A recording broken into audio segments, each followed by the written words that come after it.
Salut tout le monde! Salut Catherine! Salut Pablo! On espère que vous avez adoré cette petite semaine. Oui, nous aussi.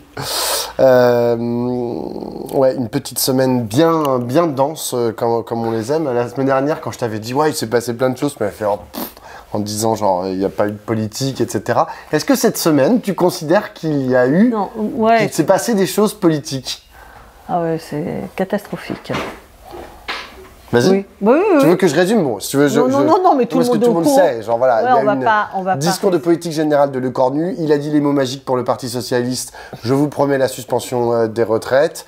Le jeudi, il y avait deux motions de censure, l'une par la France Insoumise, l'autre par le Rassemblement National. Elles ont toutes été rejetées. Celle de la France Insoumise, il y avait quand même 271 députés qui l'ont votée. Il fallait aller à 289. Toute la gauche l'a votée, sauf le Parti socialiste, modulo 7, exactement.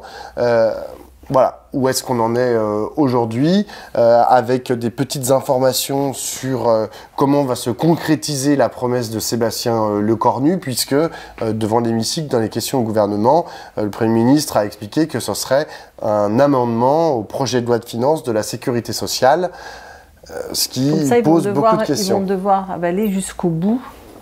Exactement, on va vous l'expliquer un peu plus profondément, mais ce véhicule législatif, comme on dit, n'augure rien de bon quant à la réalité de la suppression de la réforme des retraites et quant à aussi l'avenir du Parti socialiste et le bourbier dans lequel il s'est mis lui-même.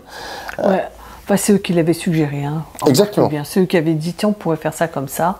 Je ne sais pas s'ils peuvent peut-être prendre 5 minutes pour réfléchir avant de dire des bêtises comme ça, parce que en fait, il reproduit ce qui avait été le cas pour la réforme des retraites, puisque c'était à l'occasion du PLFSS qu'il y avait eu ce vote. Donc ils ont dit... C'était un projet de loi de finances rectificative, mais... Oui, enfin bon, c'est la même chose, oui, c'est toujours... donc c'était bien dans ce cadre-là que Borne avait imposé sa réforme sur les retraites, et donc là, les socialistes disent on peut la suspendre par ce biais-là. Donc sur le plan, je dirais, du fonctionnement des institutions, ça marche, ça peut fonctionner.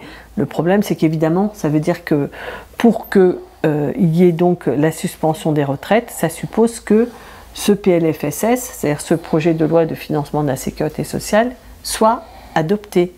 C'est-à-dire qu'il n'y ait pas contre lui l'extrême droite, la France insoumise, les communistes, les écologistes et les socialistes. C'est-à-dire que ça ne passera que si les socialistes le votent. Ça veut dire qu'il va falloir qu'ils votent ça et beaucoup d'autres choses.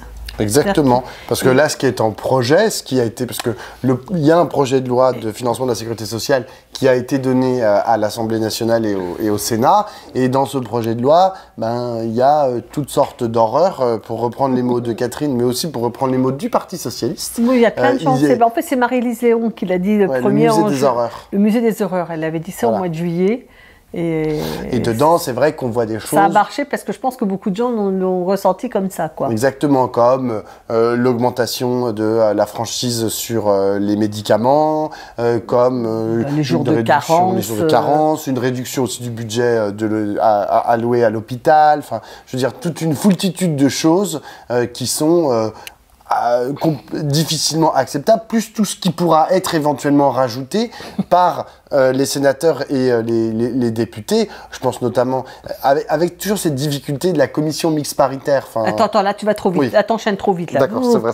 Donc voilà, il y a déjà tout ce qui est prévu, qui va se compléter de tout ce qu'il va falloir trouver comme nouvelles idées, puisque Lecornu a dit on compensera. C'est-à-dire qu'ils estiment à, je sais pas, 700 millions pour la première année, le recul de 3 mois de l'âge de départ à la retraite. Donc ils disent, il va falloir trouver cet argent. Donc ils vont rajouter un petit peu des choses en plus. Donc voilà, ils proposent le budget Bayrou, puisqu'en fait, quand même, Lecornu n'a pas pu faire autre chose que reprendre le budget Bayrou. Et le budget Bayrou, plus la suspension de la retraite et... C'est ça qui va être... Alors, ils disent, ça va être discuté à l'Assemblée nationale. Oui, ça sera discuté jusqu'à ce qu'on soit au 31 décembre, et à ce moment-là, il y a d'autres arguments, enfin, d'autres moyens législatifs pour forcer la décision, même s'il n'y a pas le 49.3 formellement. Donc, le 31 décembre, ça s'arrêtera. Ça s'arrêtera et ça partira au Sénat. Et on peut tout à fait revivre la même chose que l'année dernière, où les députés avaient réussi, par notamment le jeu de leur mobilisation différenciée, c'est-à-dire qu'ils étaient nombreux dans l'hémicycle, les députés de gauche, ils avaient réussi à faire voter un certain nombre de mesures de gauche. Et ce budget-là était donc parti avec un équilibre très très modifié, il était parti au Sénat. Il y avait eu aussi, excuse-moi, je le rajoute, mais quand même la bienveillance du Rassemblement national, c'est-à-dire qu'ils avaient voté certaines dispositions, oui, c'est quand même important, et aussi du MoDem et de quelques députés du centre droit, en gros, qui avaient voté des mesures proposées par Éric Coquerel et les députés de gauche. Au total, c'était parti au Sénat, et le Sénat, il a dit « vous êtes marrant, vous voulez... » Et hop, il avait réécrit son projet, il était reparti du budget initial. Comme pour que ce soit adopté, il faut que les deux chambres adoptent le même texte. Donc du coup, qu'est-ce qu'on fait? On fait une commission mixte paritaire où il y a... 7 députés, 7 sénateurs. Et dans lesquels la majorité, elle penche du côté de je ne sais pas comment ça s'appelle. Enfin, LR. Ah non, mais ça penche clairement du côté de LR, et si tu rajoutes les macronistes, tu as une majorité de ces... Oui. Ils sont 9, du coup. Oui, mais ce que je veux dire, c'est que les macronistes, peut-être que eux, ils auront la consigne de faire en sorte que la promesse faite aux socialistes soit tenue. Ce qu'il faut vérifier, c'est dans tout ça, dans cette commission mixte paritaire, en tout cas Malhuret, qui est un sénateur UDI, je crois, ou LR, je ne sais plus. De droite. De droite, mais d'une droite bien tranquille et décidée à empêcher l'adoption de cette mesure, a dit mais c'est une blague. Vous pouvez le trouver, c'était sur une vidéo qui a été faite par, une interview qu'il donne à Public Sénat, et il dit de toute façon à la fin des fins c'est la commission mixte paritaire qui décidera, et nous sommes majoritaires dans la commission mixte paritaire. Voilà, et les LR ont sifflé, je pense que vous avez dû le voir, ils ont sifflé le cornu au Sénat. Et donc, je pense qu'ils n'ont pas décidé, eux, de baisser la garde sur ce qu'ils considèrent être leur combat à eux, parce que c'est aussi leur combat. Je veux dire, cette loi sur les retraites ne serait pas passée sans l'appui des sénateurs LR, emmenés par un certain Bruno Retailleau alors. Si vous vous souvenez, à l'Assemblée, c'était beaucoup plus tangent, puisque presque la moitié des députés LR ne l'avaient pas voté. Tandis qu'au Sénat, c'est grâce à l'appui des sénateurs LR que la loi est passée, et aussi en commission mixte paritaire. Donc, ils ont bien l'intention d'avoir le dernier mot, et ils n'ont pas l'intention que la France sombre dans le bolchevisme débridé. Bien sûr. La question que tout le monde se pose, voilà, vu... Mais nous aussi, nous on le sait, pourquoi le PS ne sait pas, hein. Voilà, non, mais c'est la première question qu'on se pose. Non, mais la question, c'est le PS. Qu'est-ce qu'ils sont allés se foutre là-dedans? Genre, comment ça se fait qu'ils n'aient pas anticipé, en fait, tous ces problèmes? On a vu des édiles socialistes sur les plateaux de télévision être mal à l'aise, en fait, par rapport à des journalistes ou des opposants politiques qui leur disaient « Mais attendez, mais là, il va se passer ça. Il y a tout le reste du projet de loi de financement de la sécurité sociale. Et puis, genre, qu'est-ce qui vous dit que ça va être maintenu? Si c'est un amendement, ça se trouve, il va être rejeté, votre amendement. » Enfin, je veux dire, tous les problèmes que l'on... Et c'est vrai qu'en les voyant, on avait l'impression qu'ils se décomposaient. Genre, et de se dire « Ah merde, qu'est-ce qu'on a fait pour la non-censure ?» Enfin, parce que c'est ça. En échange, ils n'ont pas censuré le gouvernement, le cornu. Et c'est vrai que c'est un peu compliqué. On a du mal à comprendre pourquoi aujourd'hui le Parti socialiste fait le choix de la confiance vis-à-vis d'un Sébastien Lecornu et du camp macroniste. Ils font pas le choix de la confiance. Ah bah de facto si, Catherine, ils votent pas la censure. De facto, c'est pas la même chose. ils prolongent la durée de vie et ils font en sorte que ça continue. Mais je ne crois pas qu'ils n'ont pas décidé de rallier la Macronie. Ah, j'ai pas dit ça. Oui, faire confiance. Ah non, non, non, non, non. Pour moi, ils font pas confiance au sens de vote de confiance. Ils font confiance au sens de, bon, bah, il y a une parole donnée pourquoi de ils la font part confiance de, à la part? Tu vois? Oui. Non, mais parce que, genre, encore une fois, on l'a rappelé dans la newsletter on l'a rappelé dans la newsletter de vendredi, ils avaient déjà fait confiance à la parole, à la promesse de François Bayrou qui leur disait ça va retourner au Parlement, va y avoir un conclave, bon bah résultat rien du tout, c'est jamais retourné au Parlement, le conclave ça a fini en autre boudin et a priori même François Bayrou le savait depuis le début. Enfin... Si vous vous souvenez, pour ceux qui ont la mémoire de ces choses qui sont quand même pas absolument passionnantes, mais enfin bon, quand il y avait eu les universités d'été des socialistes, ils étaient arrivés avec leur contre-budget et ils avaient annoncé un certain nombre de mesures qu'ils exigeaient, qu'on appelle désormais liste de courses. Je ne sais pas d'où ça sort. Il y a les lignes rouges et la liste de courses dans le vocabulaire qui s'installe. Bref, ils étaient venus avec un certain nombre d'exigences et ils ont baissé leurs exigences. À chaque fois, ils ont baissé un peu plus leurs exigences. Parce qu'en fait, qu'est-ce qu'ils veulent? Ils n'ont pas forcément confiance. Ce qu'ils voulaient, c'était faire en sorte de trouver un point d'accord avec les macronistes pour ne pas voter la censure. C'est pas qu'ils font... au départ, ils demandent l'abrogation.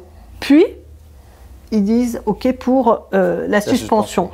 Mais ils demandaient aussi la taxe Zuckman, puis ils demandaient aussi des mesures pour le pouvoir d'achat, puis ils demandaient des mesures pour l'écologie, puis ils demandaient des mesures démocratiques comme la non-utilisation du 49.3. Enfin, ils avaient un certain nombre d'exigences. Et il ne reste plus de tout ça que la suspension et le 49.3. Tout le reste est passé aux oubliettes. Ce n'était plus un préalable pour ne pas voter. Donc, pourquoi je rappelle ça? Pas pour dire que les socialistes sont, je sais pas quoi, des traîtres ou je ne sais quoi. C'est qu'en fait, leur objectif, c'était de ne pas voter la censure. Pourquoi ils ne voulaient pas voter la censure?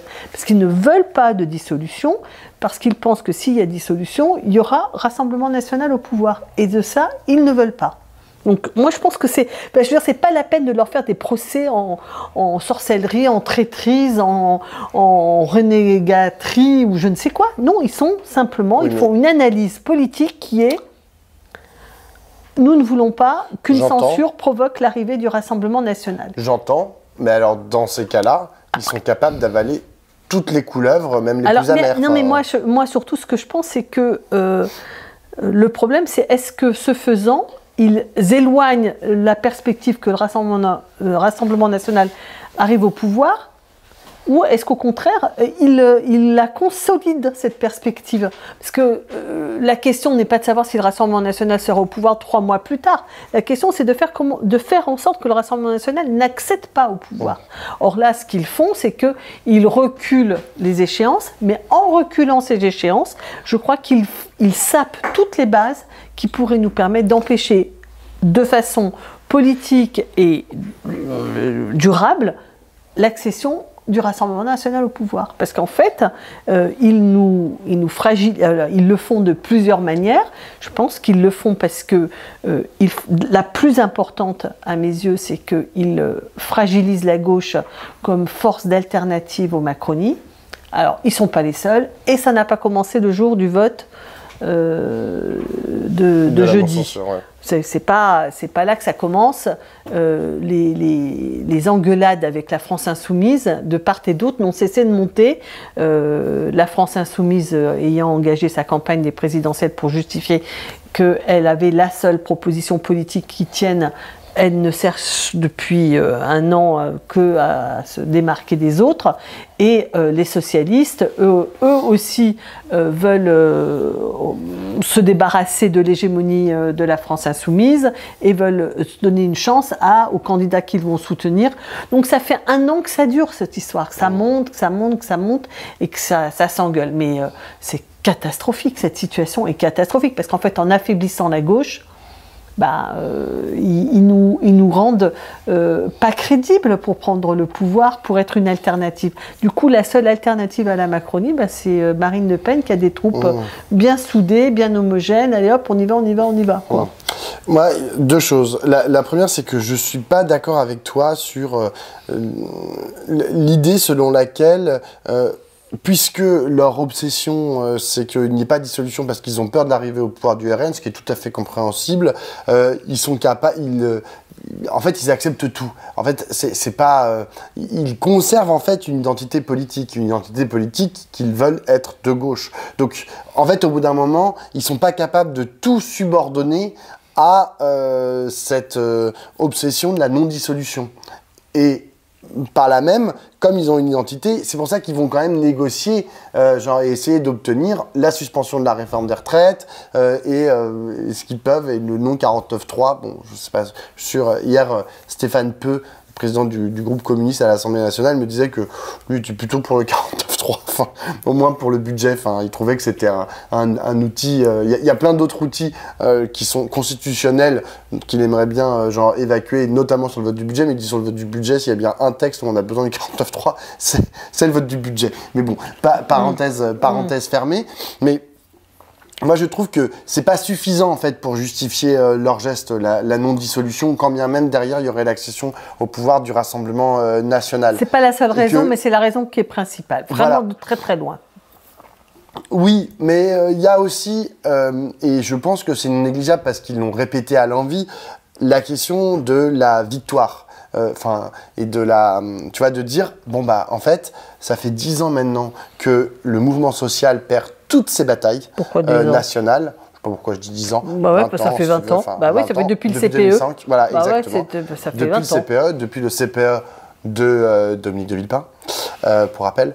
Ça fait 20 ans qu'elle perd toutes ses batailles nationales, hein, au niveau local, parfois il y a des victoires, hein, mais au niveau national, elle perd tout. Et donc là, on permet au mouvement social d'avoir un semblant de victoire. Ça reste une suspension que 1 an et demi. Michael Zemmour a très bien expliqué que c'était plus relatif que ça. On l'a mis dans une newsletter cette semaine, enfin son raisonnement qui est tout à fait juste. Donc, mais ça reste une victoire, tu vois. Et ils se disent, tiens, bah là, on a un truc sur lequel s'appuyer pour dire, en fait, et attends, moi, je vais aller plus loin.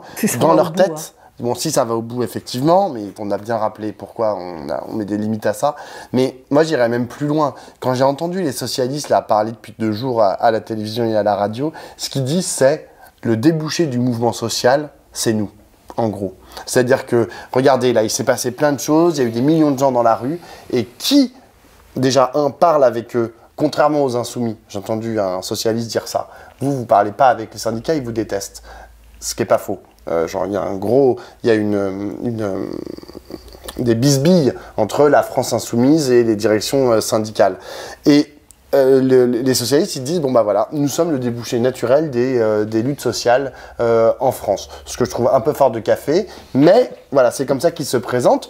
Et Marie-Lise Léon... sont à l'origine et à la solution. C'est ça, exactement.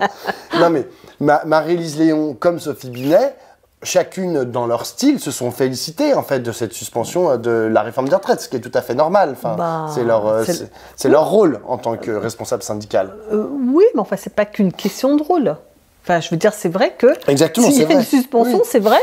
Enfin, moi je connais des gens qui vont en bénéficier si ça vient. Oui, mais c'est pas le cas de tout le monde. Par exemple, la France Insoumise s'est pas félicitée de cette promesse de suspension. Bon. Voilà. Non, mais c'est pas. Oui, mais c'est le plus gros parti à gauche, donc. Ils ne sont pas félicités, non? Ils ont pas vraiment, non. Enfin, ils ont dit ça n'arrivera jamais. Non. Ah bah ça, mais moi je pense qu'ils ont raison. Ils n'ont pas dit bravo les socialistes d'avoir obtenu.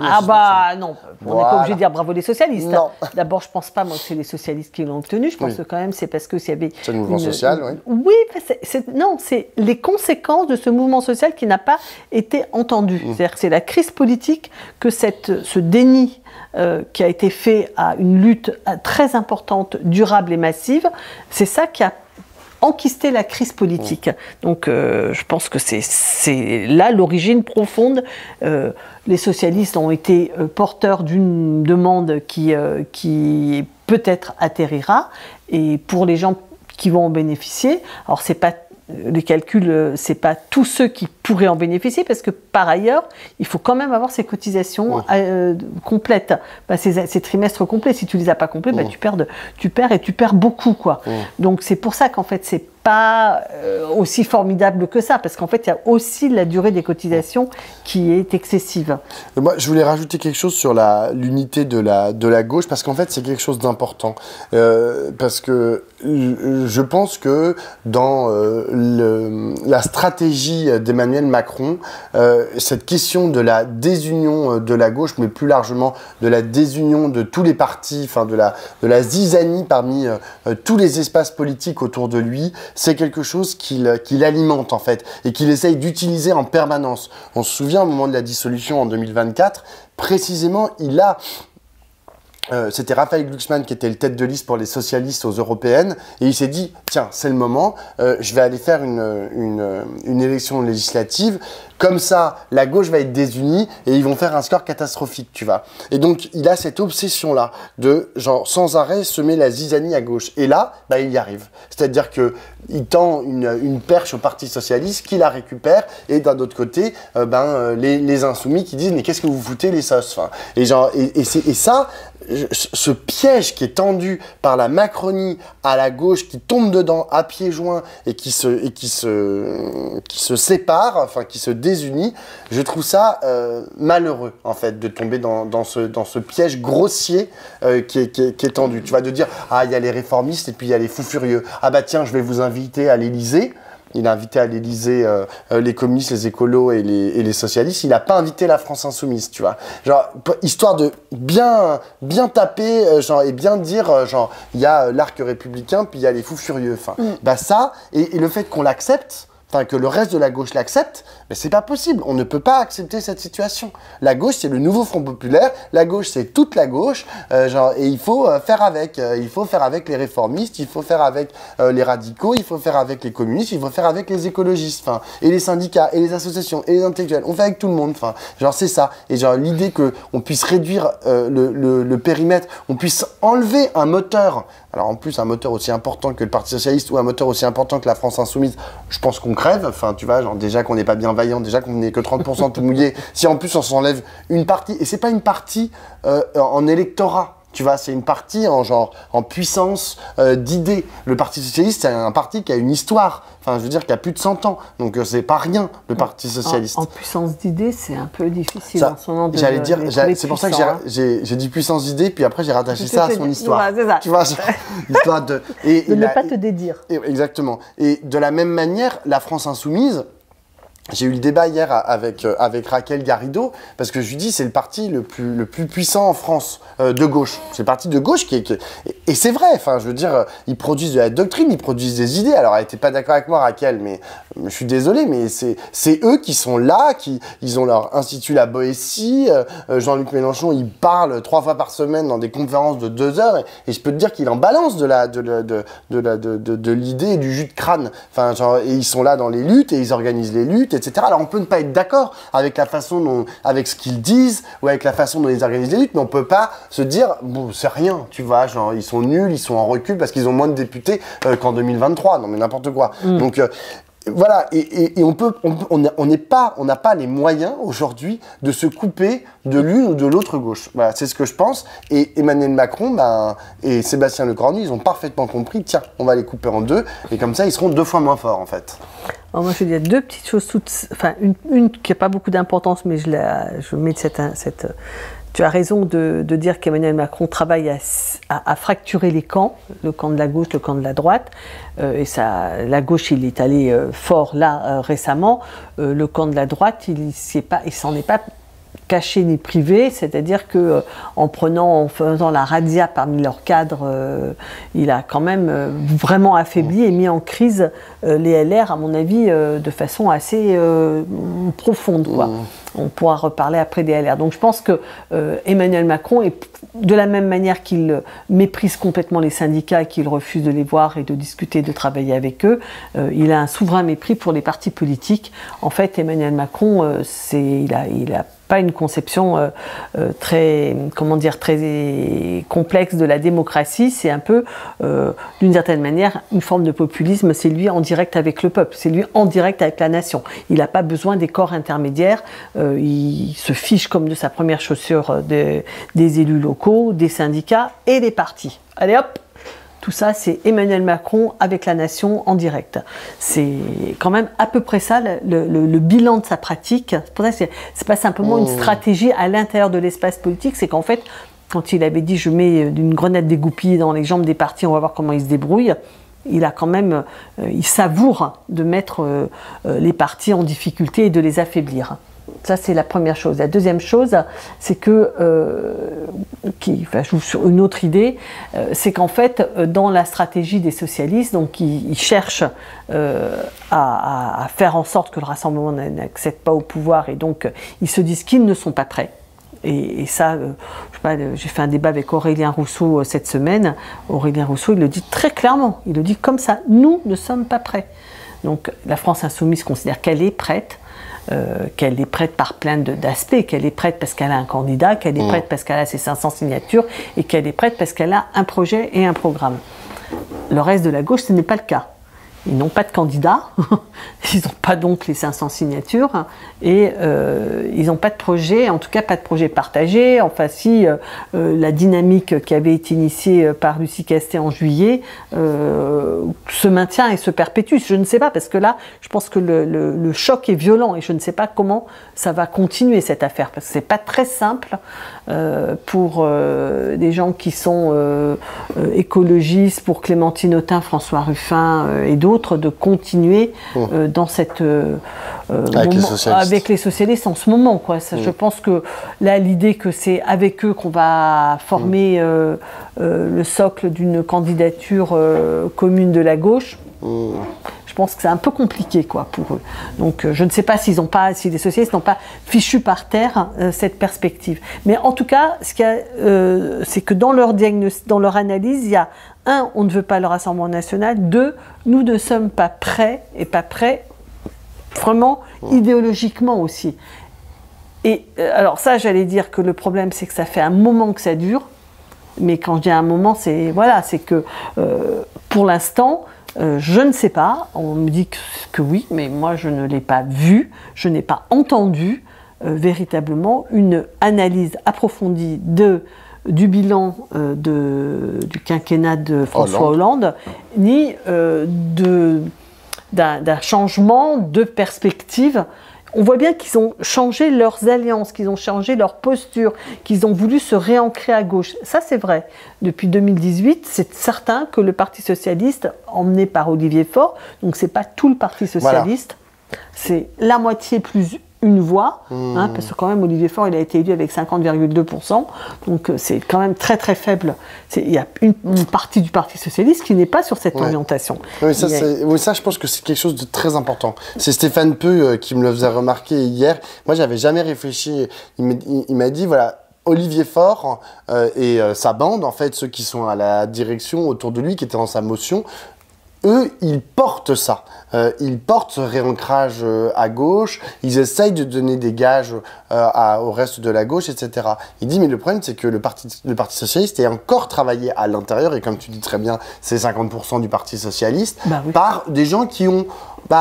qui voient beaucoup moins l'intérêt de se réancrer à gauche, qui pensent qu'il peut y avoir une identité en dehors du reste de la gauche pour le Parti socialiste, voire qui continuent de penser que il y a un avenir au centre, c'est-à-dire que dans les débris laissés en héritage par Emmanuel Macron, il y a des choses à récupérer. Et ça, c'est pas soldé au Parti socialiste. Et ça, c'est toujours cette façon d'imaginer que Sophie Binet, qui est patronne, je déteste ce mot, qui est patronne de la CGT, tu vois, elle parle au nom de toute la CGT, n'importe quoi. De la même manière, Olivier Faure, quand bien même il est premier secrétaire, il n'est pas patron, et puis quand il dit un truc, t'as pas tout le monde qui derrière suit. D'ailleurs, il y a 7 députés qui ont dit non, et je pense qu'il y en a plein d'autres qui étaient travaillés en fait par cette question. Enfin, moi j'en ai rencontré qui m'ont dit putain, j'ai pas voté la censure, mais waouh. J'ai trouvé bizarre l'expression de Mathilde Panot appelant les électeurs et les militants socialistes à rompre les rangs. C'est-à-dire comme si les électeurs et les militants socialistes étaient une armée organisée, qui respecte les consignes, etc. C'est pas tout à fait comme ça. Ça fait longtemps que c'est plus tout à fait comme ça. Au Parti socialiste. dans tous les partis. Je veux dire, d'ailleurs, la France Insoumise n'est pas un parti. Mais non, mais c'est pas un parti. Donc comme ça, mais je pense qu'elle pense, enfin tu vois, elle dit rompez les rangs et elle pense à l'organisation militaire, bien sûr, pas une organisation militaire, la France Insoumise, mais très, comment on dit, pas hiérarchisée, mais disciplinée, voilà. Ils sont très disciplinés à la France Insoumise. C'est un des partis les plus disciplinés qui existent, quoi. Oui, enfin, ils sont très disciplinés. Jusqu'à ce que ça pète. Non, les 70 députés. Enfin, c'est pas un parti, ça. Oui. C'est les 70 députés sont disciplinés, ils sont d'accord pour... Après, le reste des gens, ils font ce qu'ils veulent. D'ailleurs, ils sont pas adhérents. Enfin, je veux dire, ils font bien. D'ailleurs, on n'arrête pas de leur dire, prenez des initiatives, faites ce que vous voulez. Donc, il n'y a pas de rang, à proprement parler. Ça fait très longtemps qu'il n'y en a plus au Parti communiste et ça fait très longtemps qu'il n'y en a jamais eu chez les écologistes. Donc, cette idée de rompre les rangs, enfin bon, bref. En tout cas, je pense que le Parti socialiste a pris l'option de se réancrer à gauche à partir de 2018, mais ils n'ont pas produit véritablement un corps d'idées, de propositions qui permettent de revenir sur leur approche profonde. C'est-à-dire qu'en fait, il y a quelque chose... Enfin, je veux dire, Emmanuel Macron est issu de leur rang, pas du rang du Parti socialiste, mais de cet espace-là, et tant d'anciens ministres de François Hollande ont soutenu François Hollande, c'est bien parce qu'il y a une logique qui est très profonde, et cette logique très profonde, elle est en fait social-démocrate classique, c'est-à-dire on va produire de la richesse, et ce qui nous importe, c'est que dans la redistribution, le peuple en ait une part. Voilà, c'est ça leur fond de doctrine. Donc en fait, ils sont pas si loin de Emmanuel Macron qui dit il faut travailler plus pour produire plus de croissance, parce que comme ça on va pouvoir vivre mieux tous ensemble. C'est-à-dire que cette logique-là, elle reste vive dans l'approche que les socialistes ont des dynamiques de la société. Et donc, au fond, ils ne croient pas profondément que, je sais pas, que la richesse principale de leur pays, c'est les hommes, les femmes qui inventent, qui font ensemble, qui produisent ensemble et qui décident ensemble. C'est pas ça le fond de la richesse.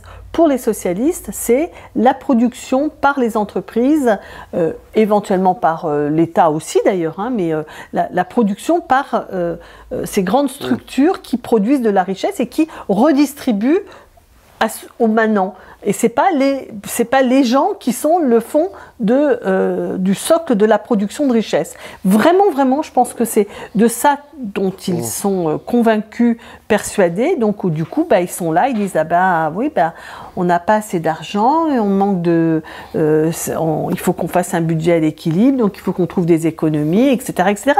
Ils sont pas du tout dans une logique de se dire que, au fond, mettre de l'argent sur la santé, mettre de l'argent sur l'éducation, mettre de l'argent sur le logement, c'est un investissement d'avenir. Pour eux, c'est pas comme ça qu'ils voient les choses. Et d'ailleurs, c'est pour ça que Hollande, il a fait son CICE, qu'il a fait sa loi travail et tout le bazar. Et en fait, Hollande, il a choisi Emmanuel Macron comme ministre de l'économie et des finances. Quand même. Et donc, pour l'instant, et s'ils ne reviennent pas sur la loi Touraine, pourquoi ils ne veulent pas revenir?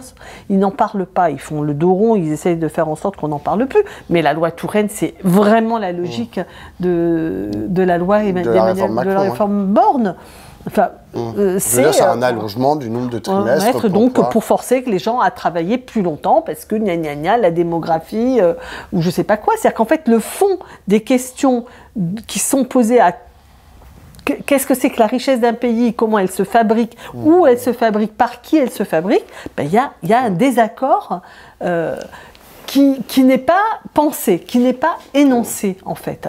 C'est-à-dire qu'ils te diront qu'ils ne sont pas d'accord éventuellement avec le CICE, mais ils ne te diront pas quelle est l'autre logique qui sous-tend leur vision du monde et de comment ça s'organise une société et comment ça se développe. Ça promet pour... Non, mais ça promet pour... Il y a d'autres choses encore à dire. Moi, j'ai un autre truc à dire qui me semble être très problématique dans l'approche, d'une façon générale de la gauche, mais en particulier des socialistes, c'est d'accorder une importance immense au débat à l'Assemblée nationale. Et ça se traduit par, comment tu as appelé ça dans ta newsletter la pédagogie, la pédagogie parlementaire. Ouais. C'est-à-dire, ils pensent, et Boris Vallaud l'a fortement argumenté... qui vont dévoiler. Qui vont mettre le Front National devant, que les Français d'un seul coup vont se dire « Ah merde, on croyait que le Front National était de gauche, mais en fait non. » Non mais vous prenez les gens pour des cons les gars. Mais les gens ils votent pour le Front National, mais ils savent très bien qu'il y a le Front National. Enfin, je veux dire, le problème du vote pour le Front National, c'est pas que les gens se trompent sur la nature du Front National, c'est qu'ils n'ont pas d'autre solution que de voter pour le Front National. C'est ça le problème. C'est qu'ils n'ont pas trouvé d'autres solutions, c'est-à-dire qu'ils ne se sont pas reconnus dans les propositions qui leur ont été faites et qui ne sont pas que des propositions d'ailleurs qui s'énoncent à la tribune de l'Assemblée nationale. C'est-à-dire que qu'est-ce que les forces de gauche, toutes les forces de gauche, qu'est-ce que la gauche, dans sa diversité que tu as rappelé tout à l'heure, sociale, intellectuelle, culturelle, politique et tout, qu'est-ce que la gauche a à dire et a à proposer, et a à organiser, et à gagner. Voilà. Et tant qu'on n'a pas ça, reste Marine Le Pen, puisque elle, on ne l'a pas essayé. Les autres, on a l'impression de l'avoir essayé, puisqu'en plus, ils ne reviennent pas de façon... Bon, c'est la première fois que j'entendais donc toujours ce débat avec Aurélien Rousseau, qui est, donc, si vous ne le situez pas bien, c'était... quelqu'un qui est passé de la gauche à la Macronie, il n'est pas tout seul, et il a commencé par être directeur de cabinet d'Elisabeth Borne pendant la période de la réforme des retraites, avant de devenir ministre de la Santé, et démissionnaire quand il y a eu la loi immigration. Ça a été sa rupture avec la Macronie, et du coup, il est maintenant à place publique avec Raphaël Glucksmann. Et ce qu'il disait qui était intéressant, donc il disait cette émission comment ça s'appelle, C'est ce soir était intéressante parce qu'il disait on n'est pas prêt, donc il y avait une espèce de reconnaissance d'une stratégie dilatoire pour gagner du temps parce qu'on n'est pas prêt, et deux, il racontait son expérience à lui puisqu'il a été le directeur de cabinet d'Elisabeth Borne pour la réforme des retraites. Et on le voit applaudir, puisque maintenant il est député, il applaudit à l'Assemblée nationale quand est prononcé le terme de suspension. Donc on le met devant sa contradiction et il dit mais moi quand j'étais dans le cabinet d'Elisabeth Borne, en fait ça paraît énorme ce qu'il a dit ce soir-là, il dit je n'avais pas conscience d'à quel point ça faisait souffrir les gens.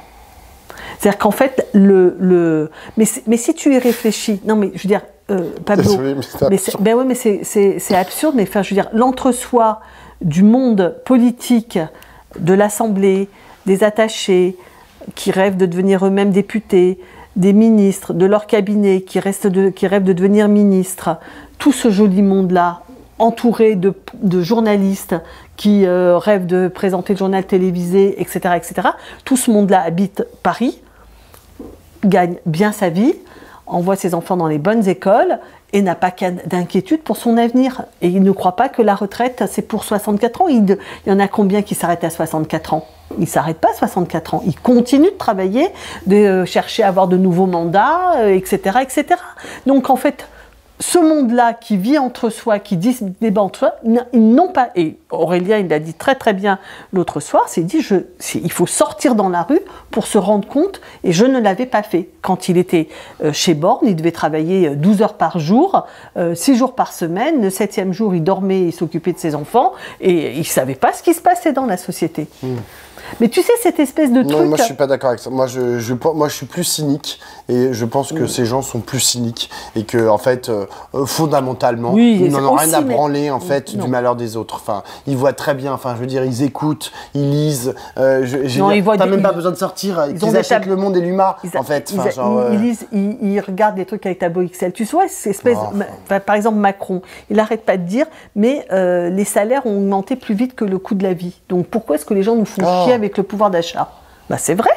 Non mais c'est vrai. C'est pas la peine de le contester, c'est vrai que la masse salariale a augmenté plus vite que le coût.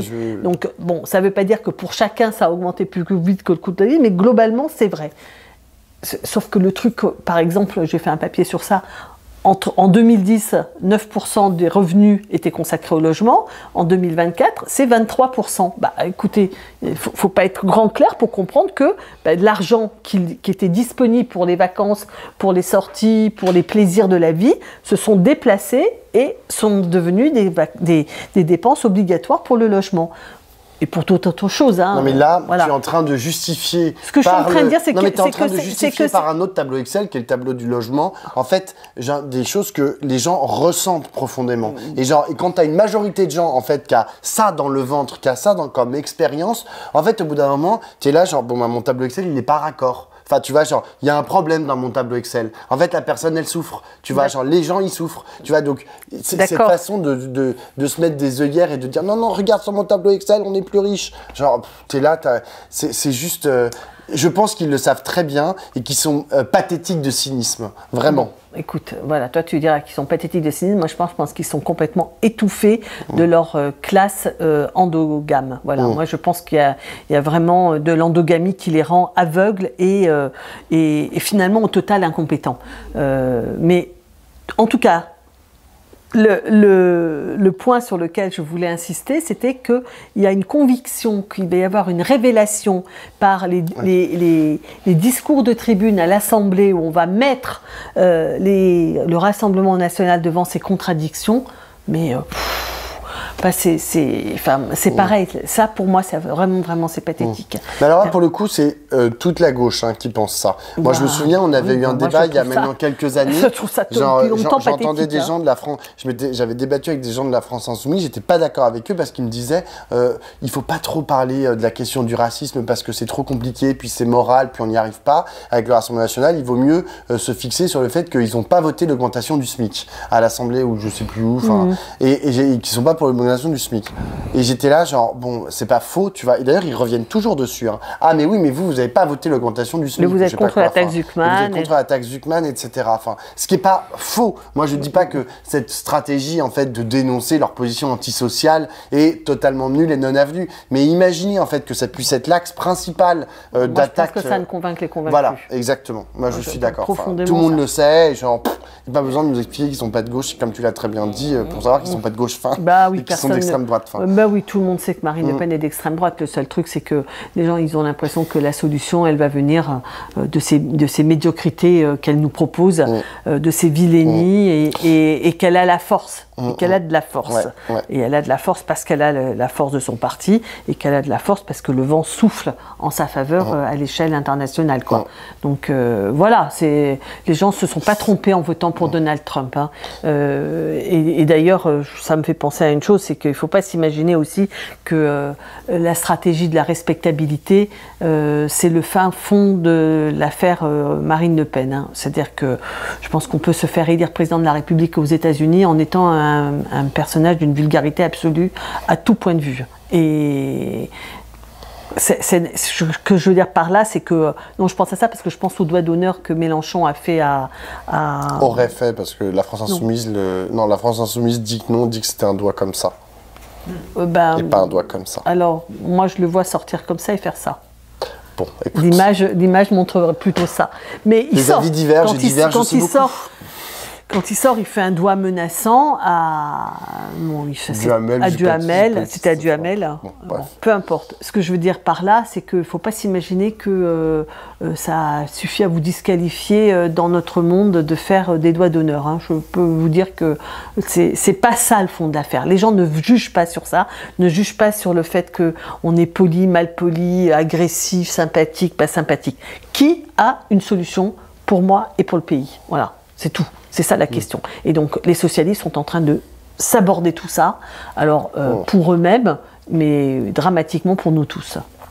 Est-ce qu'on peut faire un dernier point sur la droite et sur les LR? Alors, tu as dit tout à l'heure, c'est assez drôle ce qui leur arrive, parce que il y a quand même donc Bruno Retailleau et Laurent Wauquiez.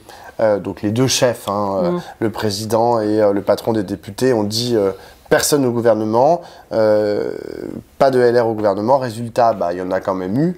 Il y en a eu plus de 5, 6, voilà. Et là, le soir même, Bruno Retailleau, président du parti, a pris un acte vraiment fort en disant on leur retire leur carte, ils ne sont plus membres des Républicains. Sachant qu'il y a quand même dans le tas des Républicains très importants. Hein. Enfin, je veux dire, Annie Genevard, elle est vice-présidente du parti, elle est présidente de la commission d'investiture.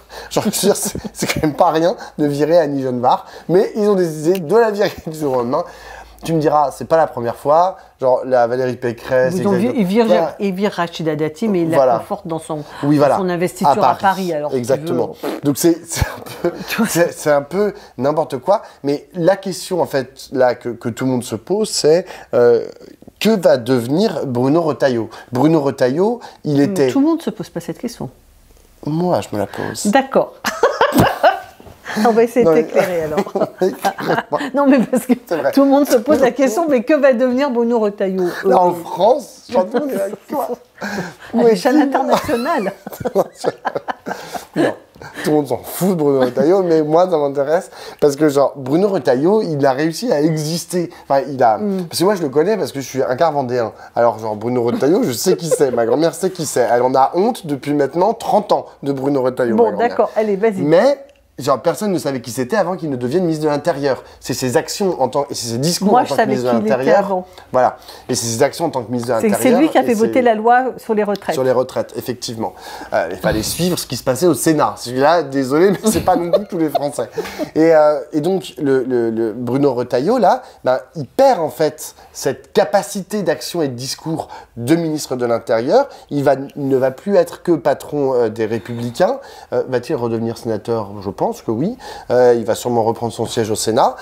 Mais comment est-ce que après le camouflet qu'il s'est pris, parce que quand même, il est rentré dans un gouvernement dont il est sorti à peu près genre 12 heures après, enfin 14 heures après, alors même que Laurent Wauquiez, quelques jours auparavant, avait dit qu'il ne fallait pas rentrer dans ce gouvernement. Donc pour moi, c'est un peu une victoire de Laurent Wauquiez quand même sur la stratégie. Là, il perd toute une partie de son état-major qui part avec Sébastien Lecornu, deuxième version. Donc il n'a accumulé là, en l'espace d'une dizaine de jours, que des défaites. Alors plus ou moins symboliques, plus ou moins importantes, mais c'est vrai que tout ça en ayant toujours un problème doctrinaire de qu'est-ce qu'il raconte à part reprendre mot pour mot le discours du Rassemblement national. Je ne sais pas. Je ne sais pas, en fait, comment toi, tu vois, là, dans les semaines et dans les mois à venir, qu'est-ce que va faire Bruno Retailleau? Est-ce que les LR, par exemple, vont taper à bras raccourcis? Parce que ça, c'est un vrai enjeu, hein, y compris au Sénat et à l'Assemblée nationale. Est-ce qu'ils vont taper à bras raccourcis sur Sébastien Lecornu? Est-ce qu'ils vont lui laisser passer l'hiver, en gros, ou pas? Parce qu'ils pourraient décider que stop, en fait. Pourquoi? Là, ils n'ont pas voté la censure. Très majoritairement. Mais ils pourraient demain dire, écoute, ça va, maintenant le Cornu va faire tomber aussi. Alors moi, ce que je pense, c'est que chez les LR, ils sont divisés en deux groupes à peu près. Ouais. Il y en a une partie qui pense que les LR, en tant que parti singulier, propre, à porter une proposition pour la France. Et puis il y en a une autre partie qui pense que les LR doivent s'associer avec le reste de l'extrême droite. Ça, c'est vraiment fondamental comme différence. Alors, ça ne se traduit pas dans les gestes politiques de manière toujours tout à fait claire. Parce que par exemple, je pense que, comment il s'appelle, Wauquiez, je ne saurais pas très bien où le situer, tu vois, parce que c'est quand même Wauquiez qui avait propulsé Ciotti pour lui préparer, lui chauffer la place en vue de 2027. Donc il est vraiment celui qui a poussé pas Ricciotti le pauvre, Éric Ciotti au premier plan. Je ne donnerai vraiment, je n'ai aucune confiance dans les choix politiques que Laurent Wauquiez peut faire. Ah non, moi non plus. Non, mais surtout que à part ça, c'est un type extrêmement changeant, qui n'a pas beaucoup de colonne vertébrale. Donc, on ne peut pas dire qu'autour de la question de la participation au gouvernement, de la question du vote de la censure, ce soit ça qui soit le critère qui permet de comprendre la tension profonde qu'il y a à l'intérieur des LR entre ceux qui pensent qu'il faut reconstruire une existence du parti LR et ceux qui pensent qu'il faut préparer son alliance avec l'extrême droite. Sachant que dans ceux qui pensent qu'il faut reconstruire une existence du parti LR, il y a deux choix. Il y a le choix de l'alternative, d'être tout seul et de repartir de ses propres bases. Et puis il y a ceux qui pensent qu'il faut s'allier à la Macronie, probablement à Édouard Philippe, et essayer de repartir dans cette direction droite libérale qu'incarne Édouard Philippe. Donc c'est compliqué, je pense qu'ils sont vraiment très divisés, et je crois que je l'avais dit la semaine dernière, il y en a vraiment qui disent s'il y a alliance avec l'extrême droite, il y aura une fracture, une scission à l'intérieur des LR. Par contre, le groupe qui veut réaffirmer les LR, je ne pense pas qu'on en soit à...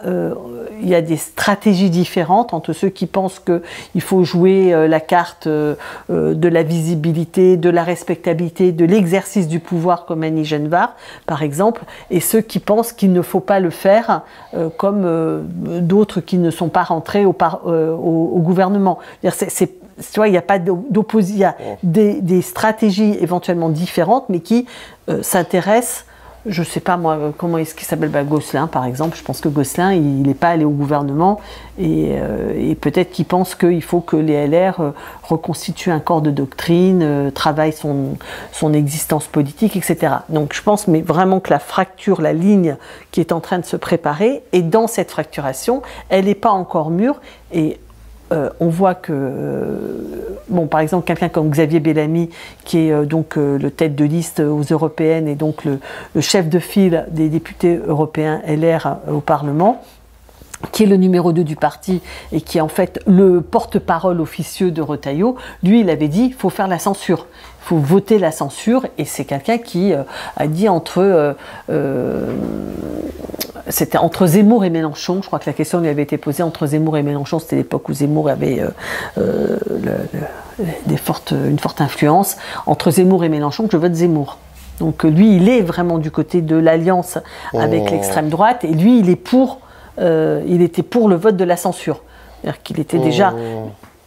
ce n'était pas la position de Retailleau, mais Retailleau prépare aussi, par ses thèmes idéologiques, ce rapprochement.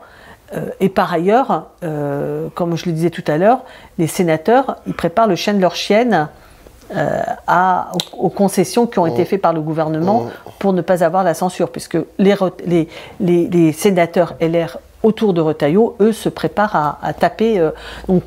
Voilà, ce que je veux dire, c'est que c'est complexe. Je pense que les LR sont dans une crise phénoménale. Je pense que leur ancien leader Sarkozy ne les a pas aidés aussi à y voir clair. Enfin, je veux dire, il n'y a pas beaucoup, il n'y a pas une pensée et une voix puissante à l'intérieur des LR qui leur permettent de trouver un cap. Ils ne savent pas, mais il y a une partie qui a quand même décidé de se tourner vers l'extrême droite de façon très claire, par les thèmes idéologiques ou par des pratiques comme Xavier Bellamy, qui est un type audacieux, le propose. Je discutais avec un membre de LR en marge d'un plateau, enfin discuter c'est beaucoup dire, mais enfin je l'écoutais parler parce que ça m'intéresse, et en gros il m'expliquait que il y avait des modèles dans le monde, à savoir notamment du côté de des États-Unis ou de la Hongrie, où il y avait des émanations en fait du parti conservateur traditionnel, Trump, Orban, qui en fait se sont extrême droitisés, et ils ont emporté tout le parti avec eux, et ils ont pris le pouvoir, mais en utilisant un véhicule qui était le parti conservateur traditionnel. Il y en a d'autres, comme par exemple Giorgia Meloni, qui elle est arrivée d'un parti qui était néofasciste, et elle a utilisé le parti d'extrême droite, le parti de droite traditionnel. Elle a fait une alliance, tu vois. Et ça, c'est ce qu'il redoute. Parce que, en fait, ce monsieur qui me parlait, lui, il me disait, mais en gros, nous, si jamais on doit faire une alliance, il n'était pas contre l'alliance avec le Rassemblement national, mais il disait, là, si on fait une alliance, c'est une absorption, en fait, parce qu'on est trop petits, ils sont trop puissants par rapport à nous. Il dit, en revanche, dans l'autre sens, ça ne le dérangerait pas. Tu vois que, en gros, les LR soient soutenus par le Rassemblement national, parce que finalement, bon an mal an, ils défendent à peu près, ils ont à peu près la même vision du monde. Mais donc, c'est des enjeux stratégiques, parce que en plus de ça, l'argument principal qui me soutenait, c'était que en vérité, même si certains disent qu'il est terminé, il y a encore un front républicain. Et le front républicain contre le Rassemblement national, qui est historique dans notre pays et qui ne l'est pas par exemple en Italie.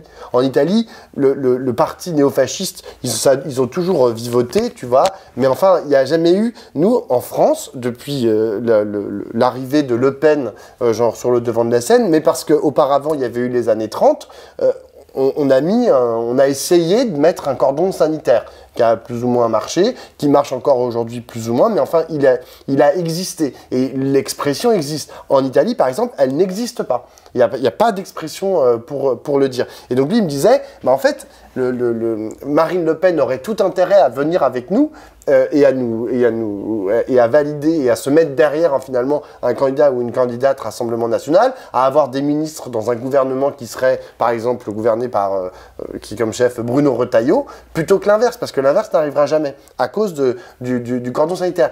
Mais en vérité, l'idée, c'est aussi pour les LR de réussir à s'inscrire dans une histoire de la droite plus ou moins républicaine. La droite au départ n'était pas républicaine, mais enfin, genre, ah oui, parce que ça c'est une autre toute petite parenthèse, mais c'est assez drôle, je viens d'y penser. Mais j'ai fait un débat avec Henri Guénaud cette semaine. Donc Henri Guénaud, un ancien conseiller de Sarkozy, au bout d'un moment, il dit sur le plateau, sur France 24, il dit, de toute façon, la dernière fois que la droite a gagné, c'était sous la Restauration. J'étais là, genre, je viens d'y penser, et à quel point c'est quand même gros. Et je sais pas s'il a tort ou raison, je pense qu'il a un peu tort, mais genre c'est quand même très gros en fait. Mais ça, ce rapport à l'histoire en fait de la droite... Bon, c'est pas très gros. Guénaud, il est pour l'alliance avec l'extrême droite parce qu'il pense qu'il faut qu'une droite soit de droite. Oui. Et pour lui, la droite qui est de droite, c'est l'extrême droite. Oui. Voilà, donc en te disant ça, ce qu'il te dit, c'est que Guénaud, et ça maintenant je... Mais donc la droite n'est pas républicaine. La droite de la Restauration qui a gagné, c'est pas tout à fait républicain, puisque c'est la Restauration. Oui, d'accord, mais ce que je veux te dire surtout, c'est que Henri Guénaud est un idéologue de l'alliance avec l'extrême droite. Non, aujourd'hui, tout à fait, c'est tout à fait juste. Mais c'est pour ça que je dis qu'il y a Xavier Bellamy, il y a Henri Guénaud, il y a un certain nombre de personnalités qui comptent et qui ont de l'influence et qui sont des intellectuels en l'occurrence, qui militent pour ce rapprochement avec l'extrême droite, qui pour l'instant, en effet, est bloqué par le maintien. Enfin, je veux dire, malgré tout, il y a un certain nombre d'entre eux qui se revendiquent du gaullisme. Alors moi, ça me fait bien marrer parce que bon, j'en connais quelques-uns qui se revendiquent du gaullisme, mais qui trouvent que c'est pas mal de faire l'alliance avec l'extrême droite. Mais enfin bon, peu importe. Mais en tout cas, il y en a un l'extrême droite. Hein. Enfin, je veux dire, Marine Le Pen, elle se revendique de Gaulle, pardon. Donc en tout cas, il y a quand même un certain nombre d'entre eux qui n'ont pas décidé de passer de franchir ce mur-là, enfin, qui avait été posé par Jacques Chirac, qui est quand même encore aussi une personnalité qui compte pour eux et qui est un repère et qui, voilà, De Gaulle et Chirac, ils ont dit non, on fait pas ça, quoi. Mais je pense qu'ils s'apprêtent, enfin là, il y a des gens qui travaillent véritablement à ça. Mais au-delà de ça, ça se passe pas que par le haut. Hein. Ça, ce qui est aussi très important, c'est que ça converge du point de vue des électorats. C'est pour ça que ceux qui pensent qu'ils vont dévoiler, ils vont rien du tout dévoiler. Hein. Non, mais voilà. Non, mais je voulais juste dire ça, que en fait, ce rapport à l'histoire et en fait, dans quelle histoire tu inscris le parti Les Républicains est importante. Et le problème, c'est que imaginez en fait que cette histoire se termine. Franchement, pour les gens qui sont aujourd'hui les responsables de ce parti, c'est quelque chose de très important. Comme au Parti socialiste, l'idée qu'un socialiste, par exemple, qu'il n'y ait pas de socialiste présent à l'élection présidentielle, pour moi, je pense que c'est un sujet pour eux. Parce que c'est important pour pouvoir exister. Pour les LR, il est important en fait que cette droite conservatrice, en fait, qui a une histoire qui commence à la fin du XVIIIe siècle, qu'elle puisse continuer aujourd'hui à avoir une existence et qu'elle ne se termine pas entre les macronistes qu'ils zonissent et l'extrême droite qui, pendant très longtemps, a été en opposition radicale et violente avec justement cette droite conservatrice. Tu vois, si les LR disparaissaient demain, ce qui est tout à fait possible, et qu'ils se mélangeaient avec les macronistes qui disent n'importe quoi, enfin on a du mal à comprendre ce que c'est, et ils sont aussi agonisants, et une partie qui part chez le Rassemblement national, je pense que pour beaucoup de gens, c'est compliqué. Beaucoup de LR, tu vois, c'est genre, non, c'est pas admissible en fait que cette histoire-là, l'histoire que raconte René Raymond et compagnie, tu vois, n'existe plus. Tu vois. Moi, je crois que les histoires longues et profondes comme ça, elles prennent des formes à des moments particuliers et elles ne disparaissent pas quand la forme dans laquelle elles se sont installées, leur a donné de la puissance et de la visibilité disparaissent. Le Parti communiste est mort, ça ne veut pas dire qu'il n'y a pas l'idée communiste en France n'existe pas et n'a pas d'influence. Le Parti communiste n'est pas mort. Mais si, le Parti communiste est mort. Donc voilà, je veux dire, et le Parti socialiste, je pense qu'il est là, il est vraiment subclaquant, et la social-démocratie à l'échelle internationale est vraiment dans un état catastrophique. Non, mais tu regardes les démocrates. Catherine, tout le monde est mort. Oui, mais en tant que structure, franchement, je pense que les structures sont très très très profondément ossifiées, rongées de ne pas avoir fait ce qu'elles avaient à faire, c'est-à-dire de la politique. Je pense qu'elles sont vraiment en train de tomber, mais ça ne veut pas dire qu'il n'y aura pas demain des gens qui seront issus et formatés. Franchement, encore une fois, je pense à nos réflexions qu'on a vues à propos des Palestiniens. Ça ne meurt pas un peuple. Hein. Enfin, je veux dire, c'est des histoires qui sont inscrites comme ça. Tu te retrouves dans des grandes souffrances. On ne va pas faire la comparaison avec les Palestiniens. J'arrête là. Mais ce que je veux dire, c'est qu'en tout cas, les grandes idées, elles se prolongent. Elles prennent des formes nouvelles.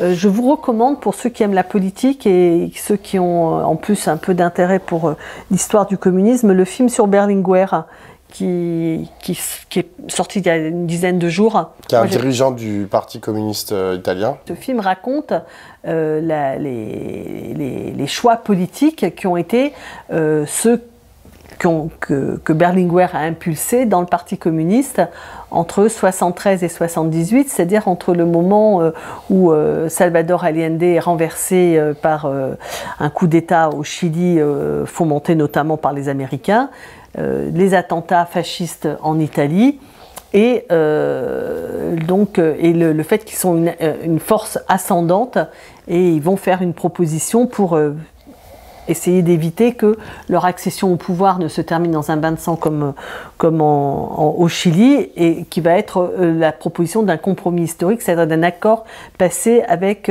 Aldo Moro, avec la démocratie chrétienne dirigée alors par Aldo Moro, qui sera enlevé par les Brigades Rouges qui s'opposent au compromis historique, et Aldo Moro mourra exécuté par les Brigades Rouges.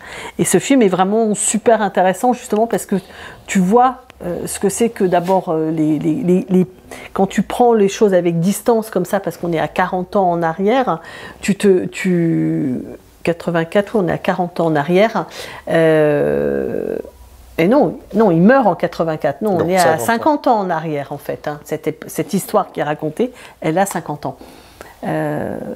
Tu vois la complexité politique qui fait que tu fais des choix. Et alors, quand je dis les idées ne meurent pas, par contre, c'est vrai que la perplexité que l'on a à la fin de ce film, parce que ça se termine sur l'enterrement de Berlinguer, qui meurt soudainement en 84 par une crise cardiaque dans un meeting, et il y a 1,5 million de personnes qui défilent à son enterrement avec le poing levé. Les fêtes de l'UNITA, le journal du Parti communiste, c'est 20 millions de personnes.